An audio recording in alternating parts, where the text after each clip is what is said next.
बरगढ़ जिल्लारू आसीଥିଲି ମୁଁ बरगढ़ जिला युव कांग्रेस रो मु वर्तमान पूर्वतन सभापति आमे शांतिपूर्वक को विरोध प्रदर्शन करवार लगी आमे जाइथिलु लेकिन बीजेपी सरकार रो गुंडा माने पुलिस प्रशासन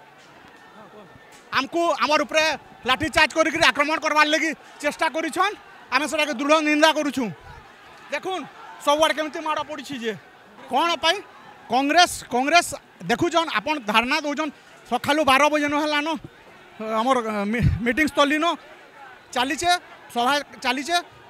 विधानसभा जेन आमर 12 जन विधायक को जेन सस्पेंड कर दे तार प्रतिवाद रे एटा आमर सभा कार्य चली मेडिकल जाइजी मत आया चिल्लाइले तांको पिटिले पिटिकी रक्ताक्त कर देजनी आबल हाथ भांगी देजनी आपण आस्ति आंदोलनकु नारी नारी सुरक्षा करियाकु आस्ते नु भांगी ले